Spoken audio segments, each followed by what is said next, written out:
Hello everyone, നമ്മൾ stitch ചെയ്യുന്ന സമയത്ത് പല കാരണങ്ങൾ കൊണ്ട് ത്രെഡ് പൊട്ടിപ്പോവാറുണ്ട്. അപ്പോൾ ആ കാരണങ്ങൾ എന്തൊക്കെയാണെന്നും അതിനുള്ള സൊല്യൂഷൻസ് എന്തൊക്കെയാണെന്നാണ് ഇന്ന് കാണിക്കുന്നത്. ഒന്നാമത്തെ കാരണം എന്ന് പറയുന്നത് നമ്മളെ നീഡിലിന് ചിലപ്പോൾ ഡാമേജ് സംഭവിച്ചിട്ടുണ്ടാവും. നമുക്കത് കാണുമ്പോൾ മനസ്സിലാവാൻ പറ്റില്ല. പക്ഷെ നമുക്ക് നീഡിലിന്റെ അറ്റം തൊട്ട് നോക്കിയാൽ അത് പെട്ടെന്ന് മനസ്സിലാവും. നീഡിലിന്റെ അറ്റം ചെറുതായിട്ട് ഇങ്ങനെ കുത്തുന്നത് പോലെ ഉണ്ടാവും. മെയിനായിട്ട് രണ്ട് കാരണങ്ങൾ കൊണ്ടാണ് നീഡിലിന് ഡാമേജ് വരുന്നത്. അതെന്തൊക്കെയാണെന്ന് പറഞ്ഞുതരാം.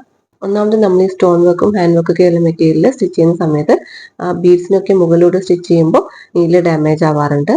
പിന്നെ മറ്റൊരു കാരണം നമ്മൾ കട്ടി കൂടിയ മെറ്റീരിയൽ സ്റ്റിച്ച് ചെയ്യുന്ന സമയത്ത് നമ്മൾ അതിന് മാച്ച് ആയിട്ടുള്ള നീഡിൽ യൂസ് ചെയ്യാത്തത്. മെറ്റീരിയലിന്റെ തിക്നെസ് അനുസരിച്ചിട്ട് നമ്മൾ യൂസ് ചെയ്യുന്ന നീഡിൽ മാറ്റിക്കൊണ്ടിരിക്കണം. അപ്പോൾ ഏതൊക്കെ മെറ്റീരിയലിന് ഏതൊക്കെ നീഡിലാണ് യൂസ് ചെയ്യുന്നത് ഞാൻ നെക്സ്റ്റ് വീഡിയോയിൽ കാണിച്ചു തരാം. അപ്പോൾ നിങ്ങൾ യൂസ് ചെയ്യുന്ന നീഡിലിന് ഡാമേജ് ഉണ്ടെങ്കിൽ അത് മാറ്റിയിട്ട് പുതിയൊരു നീഡിൽ ഇട്ട് കൊടുക്കാം. എന്നിട്ട് വീണ്ടും ത്രെഡ് പൊട്ടിപ്പോവാണെങ്കിൽ ചിലപ്പോൾ അതിന് കാരണം നിങ്ങൾ നീഡിലിട്ടത് കറക്റ്റ് പൊസിഷനിൽ അല്ലാത്തതുകൊണ്ടായിരിക്കും. അപ്പോൾ അതൊന്ന് ചേഞ്ച് ചെയ്തിട്ട് കറക്റ്റ് പൊസിഷനിൽ ഇട്ട് കൊടുക്കണം. ഇനി അടുത്തൊരു കാരണം ചിലപ്പോൾ നിങ്ങളുടെ മെഷീന്റെ ടീത്തിനുള്ളിൽ എന്തെങ്കിലും വേസ്റ്റ് കുടുങ്ങിയത് കൊണ്ടായിരിക്കും. നമ്മൾ ഈ വർക്ക് മെറ്റീരിയൽ ഒക്കെ സ്റ്റിച്ച് ചെയ്യുന്ന സമയത്ത് അതിന്റെ ബീഡ്സ് ഒക്കെ പോയിട്ട് ഈ മെഷീന്റെ ടീത്തിനുള്ളിലാണ് സ്റ്റക്കായി നിൽക്കുന്നത്.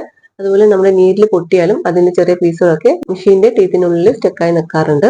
മെഷീന്റെ ടീത്ത് ക്ലീൻ ചെയ്യാൻ വേണ്ടിയിട്ട് ഈ നീഡിൽ പ്ലേറ്റ് അഴിച്ചു മാറ്റാം. എന്നിട്ടൊരു ബ്രഷ് വെച്ചിട്ട് അത് ക്ലീൻ ചെയ്ത് കൊടുക്കണം.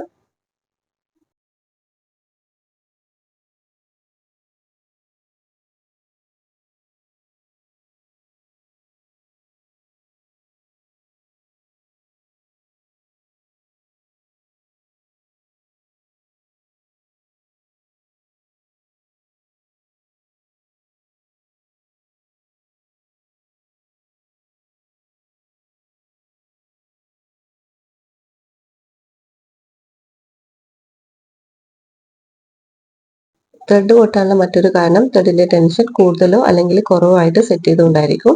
അറിയാത്തവർക്ക് വേണ്ടി പറഞ്ഞുതരാം. ഈ സ്ക്രൂവിന്റെ ഉള്ളിലുള്ള ഭാഗം പുറമേക്കാണെന്നുണ്ടെങ്കിൽ ത്രെഡ് ടെൻഷൻ കൂടുതലായിരിക്കും ഉണ്ടാവുക. അതുപോലെ ഈ ഒരു ഭാഗം ഉള്ളിലാണുള്ളതെങ്കിൽ ത്രെഡ് ടെൻഷൻ കുറവായിരിക്കും ഉണ്ടാവുന്നത്. അപ്പോൾ ഇത് ഈ സ്ക്രൂ പുറമേ കാണാത്ത വിധത്തിൽ ഇതുപോലെ സെറ്റ് ചെയ്തിട്ട് വെക്കണം. അപ്പോൾ അത് മീഡിയത്തിലായിരിക്കും ഉണ്ടാവുന്നത്. ഇനിയിപ്പോൾ നിങ്ങൾ സ്റ്റിച്ചിന്റെ ലെങ്ത് കൊടുത്തത് കറക്റ്റ് അല്ലെങ്കിലും ത്രെഡ് പൊട്ടിപ്പോകാൻ ചാൻസ് ഉണ്ട്. ഓരോ മെറ്റീരിയലിനും ഓരോ സ്റ്റിച്ച് ലെങ്ത് ആണ് കൊടുക്കേണ്ടത്. ഷിഫോണൊക്കെ പോലുള്ള ലൈറ്റ് വെയിറ്റ് മെറ്റീരിയലാണ് നിങ്ങൾ സ്റ്റിച്ച് ചെയ്യുന്നതെങ്കിൽ സ്റ്റിച്ച് ലെങ്ത് 2-ലോ 2.5-ലോ വെച്ച് കൊടുക്കാം. റയോൺ കോട്ടൺ ഒക്കെ പോലുള്ള നോർമൽ തിക്നെസ് ഉള്ള മെറ്റീരിയലാണ് സ്റ്റിച്ച് ചെയ്യുന്നതെങ്കിൽ സ്റ്റിച്ച് ലെങ്ത് 3-ൽ വെച്ച് കൊടുക്കാം. ഡെനിമൊക്കെ പോലുള്ള കട്ടി കൂടിയ മെറ്റീരിയലാണ് സ്റ്റിച്ച് ചെയ്യുന്നതെങ്കിൽ സ്റ്റിച്ച് ലെങ്ത് 3.5-ലോ 4-ലോ വെച്ച് കൊടുക്കാം. ത്രെഡ് പൊട്ടിപ്പോകാനുള്ള കോമൺ ആയിട്ടുള്ള ഒരു റീസൺ എന്ന് പറയുന്നത് നിങ്ങൾ ത്രെഡിന്റെ ക്വാളിറ്റി കുറവായത് കൊണ്ടായിരിക്കും. ത്രെഡിന്റെ പാക്കിങ്ങിൽ നോക്കിയാൽ നിങ്ങൾക്ക് കാണാം അതിന്റെ പാക്കിംഗ് ഡേറ്റ് ഉണ്ടാവും. അപ്പോൾ ഒരു വർഷത്തിലൊക്കെ കൂടുതൽ പാക്കിംഗ് ഡേറ്റ് ഉള്ള ത്രെഡ് നിങ്ങൾ വാങ്ങിക്കാതിരിക്കായിരിക്കും നല്ലത്. കാരണം മാനുഫാക്ചറിംഗ് ഡേറ്റ് കുറയും തോറും ത്രെഡിന്റെ സ്ട്രെങ്ത്തും ക്വാളിറ്റിയും കുറഞ്ഞുകൊണ്ടേയിരിക്കും. ഈ ഒരു വീഡിയോ നിങ്ങൾക്ക് യൂസ്ഫുൾ ആയിട്ട് ഞാൻ വിശ്വസിക്കുന്നു. വീഡിയോ ഇഷ്ടമായാൽ ലൈക്ക് ചെയ്യാനും ഷെയർ ചെയ്യാനും മറക്കരുത്. ചാനൽ സബ്സ്ക്രൈബ് ചെയ്യാത്തവർ പ്ലീസ് ചാനൽ സബ്സ്ക്രൈബ് ചെയ്തൊന്ന് സപ്പോർട്ട് ചെയ്യണേ.